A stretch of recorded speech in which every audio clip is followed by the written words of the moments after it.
Deixa eu te falar numa coisa. Nunca deixe de avaliar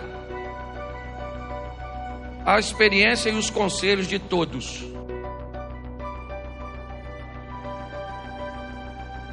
Não interessa de quem seja. Seja um bom observador da vida.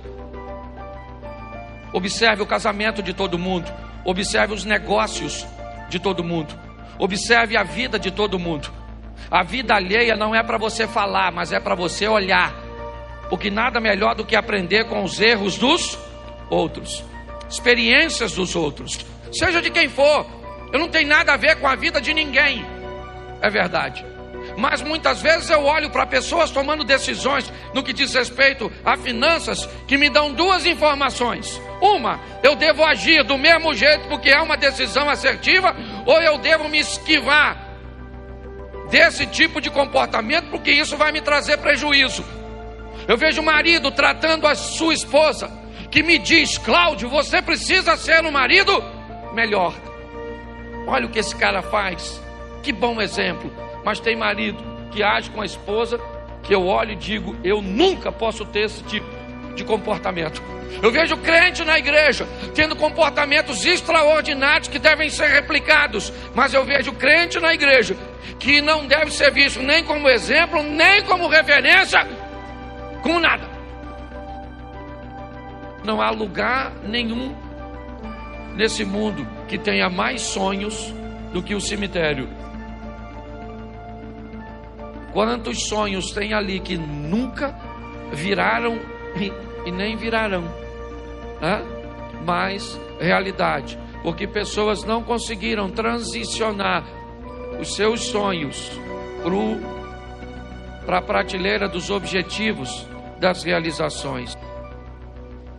Basicamente tudo que um ser humano vai fazer nessa vida, ele vai ter que aprender. Eu não sei se você tem alguém na sua casa que nasceu cego, surdo e mudo, mas eu fiquei pensando quanto tempo uma criança cega, surda e muda ela deve levar para conseguir andar. Como deve ser difícil para ela aprender as coisas, porque ela fica sem exemplos, ela fica deficiente no que diz respeito ao aprendizado. Porque para nós aprendermos, nós vamos precisar basicamente de três coisas. Primeiro são exemplos, segundo são referências e terceiro são sugestões. Então eu quero mostrar a vocês hoje rapidinho no exemplo de um camarada que teve muita dificuldade para aprender na Bíblia. Seu nome, Sansão. Na maioria das vezes o sofrimento nada mais é que escolhas erradas, dificuldade que tivemos de aprender. Preste atenção. Porém seu pai e sua mãe lhe disseram: não há porventura mulher entre as filhas de teus irmãos, nem entre todo o meu povo, para que tu vás tomar mulher dos filisteus, daqueles incircuncisos? Disse Sansão ao seu pai: tomai-me esta, porque ela agrada os meus olhos. Preste atenção, porque esse moço é um moço que tem muita dificuldade de aprender as coisas. Nós vamos olhar para essa situação e vamos ver que esse camarada está recebendo uma instrução de alguém que tem mais experiência do que ele, de alguém que tem mais vivência do que ele. E o que os pais de Sansão estão dizendo para ele: olha, cara, você está buscando um tipo de relacionamento extremamente prejudicial. Nunca deixe de avaliar a experiência e os conselhos de todos.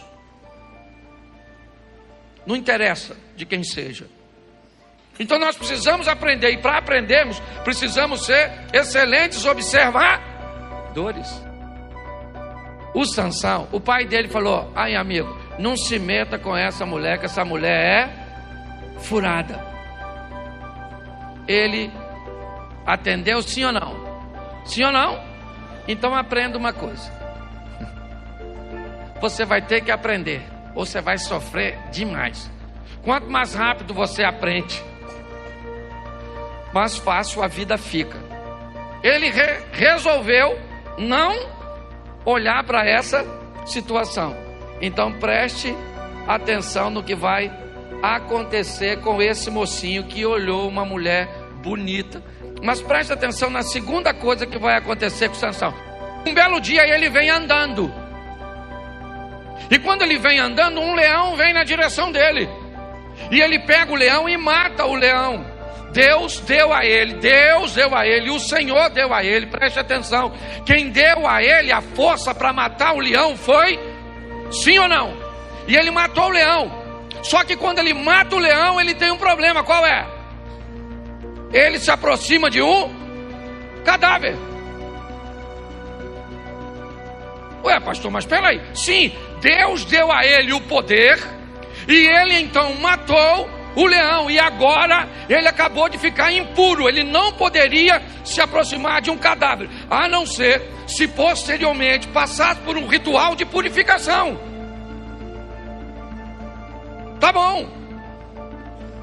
Só que o texto diz que ele mata o leão sem ter nada na mão, porém ele não diz nem para o pai e nem para a mãe o que tinha. E aqui ele começa mais uma vez a quebrar princípios. Deixa eu te dar uma informação que pode não ser muito agradável. Não quebre princípio hoje, porque o princípio vai quebrar você amanhã. Ah, mas Deus é misericordioso. É verdade, mas cuidado com essa quebra de princípios. Esse camarada agora acabou de quebrar um princípio que era para ter falado para o pai dele: pai, eu matei um leão. O pai ia levar o sacerdote, ia fazer o sacrifício da purificação, ele ia cumprir, ficava puro, sim ou não? Isso, mas ele fez? Não.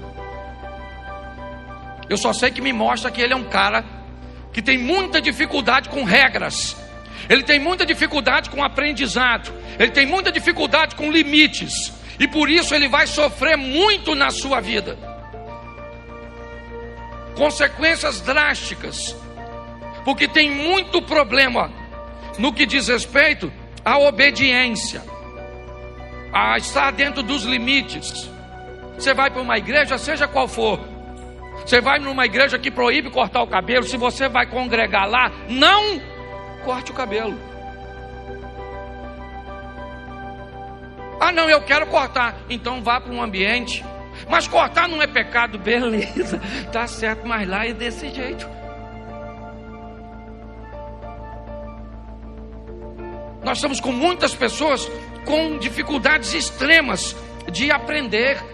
E pior, os desobedientes ficam no meio dos obedientes. Mas esse cara aqui, ele tem um problema sério.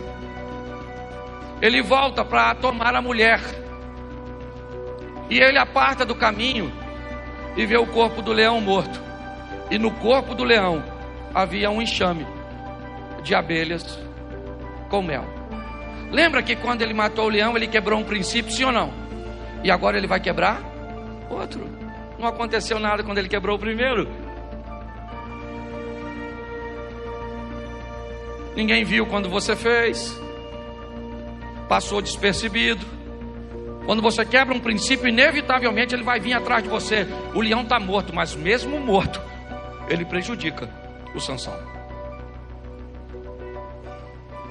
Eu já falei isso aqui. O diabo, para ele, aquela ossada é local proibido, sim ou não? Sim ou não?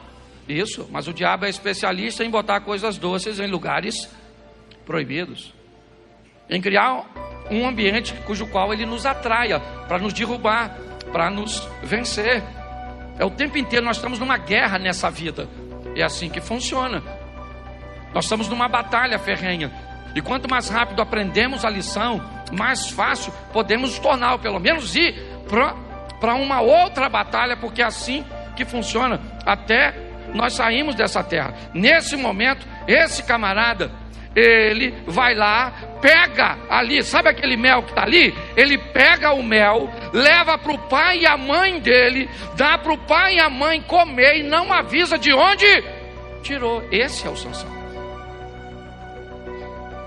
Ele tinha muita força, é verdade, mas me parece que a força dele estava no lugar errado, porque ele só fazia besteira. E com as besteiras que ele foi fazendo, quebrando um princípio atrás do outro, eu achei que ele iria aprender depois disso. Mas ele não aprende. Disseram, pois, os homens daquela cidade ao 7º dia, antes do sol, antes do pôr do sol: que coisa é mais doce que o mel, e que coisa há mais forte que o leão? E olha a resposta de Sansão. E ele lhes disse: se vós não lavrasseis com a minha novilha, nunca tereis descoberto o meu enigma. Preste atenção. Ele deu uma charada para os filisteus, e eles não conseguiram resolver. Sabe o que eles fizeram? Foram na mulher dele, aquela garota que ele queria casar, que o pai disse não casa, e que ele disse que queria casar. Os filisteus foram lá na menina e disseram para ela o seguinte: você trata de descobrir o significado do enigma, porque esse estrangeiro veio aqui para envergonhar a gente, e se isso acontecer, nós vamos matar você e sua família. Aí ela ficou chorando o tempo inteiro, e é por isso que ele está dizendo: se vocês não convivessem com aquela mulher que eu estou gostando dela, vocês nunca teriam descoberto. O que ele está vendo é que a vida está dizendo para ele que todas as pessoas que ele inclui na vida dele estão o levando à ruína. O que a vida está tentando dizer para o Sansão é o seguinte: cara, seja mais criterioso, seja mais seletivo. Para ele realizar seu propósito, não precisava desobedecer a Deus. Não, ele tinha que aprender as lições, e ele tinha muita dificuldade com isso.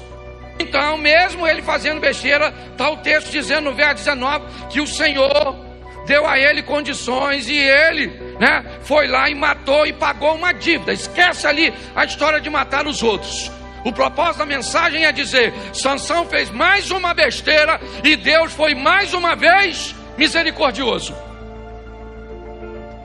A providência de Deus, mais uma vez, foi com ele. E foi Sansão a Gaza, e viu ali uma mulher prostituta, e entrou a ela. Pô, cara, tá ruim de lidar com Sansão. Pô, pensa num cara para fazer besteira. Depois disso aconteceu que se afeiçoou uma mulher do vale de Sorek, cujo nome era Dalila. Terceira mulher do Sansão. Quebra princípio, escolhe gente errada, não fala, não quer ser purificado, esconde as coisas. Esse é o Isso. Você acha que o Sansão está longe da gente? Está nada. Sansão está mais perto da gente do que a gente imagina. Na maioria das vezes a vida está nos dando lições para nos fazer pessoas melhores, e nós estamos negligenciando as lições que ela nos trazem. Os filisteus chamam Dalila e diz: você precisa enganar o Sansão. E ela fala: Sansão, sua força vem da onde? Eu não acredito que a força do Sansão vem do cabelo. Eu não acredito, não tem texto bíblico que diz que a força dele vem do cabelo. Estava assim de Nazireu, cabeludo, e que não tinha a força do Sansão. A força do Sansão estava na comunhão que ele tinha que ter com, e que ele jogou fora. A Dalila falou: fala para mim. Ele falou: me amarra com as cordinhas. Se me amarrar com as cordinhas, aí eu perco a força. Amarraram com as cordinhas. E a Dalila gritou: vem o filisteu. Ele arrebentou a corda. Até que Deus falou: não dá para andar com Sansão não. Porque tem uma hora que Deus diz: chega. Aprenda isso, porque a hora que Deus falar que chega, o pecado vem à tona, a vergonha vai vir. Mas eu aprendi uma coisa com Deus: Ele avisa antes, Ele dá chance antes, Ele é longânimo, Ele é benigno, Ele é bondoso.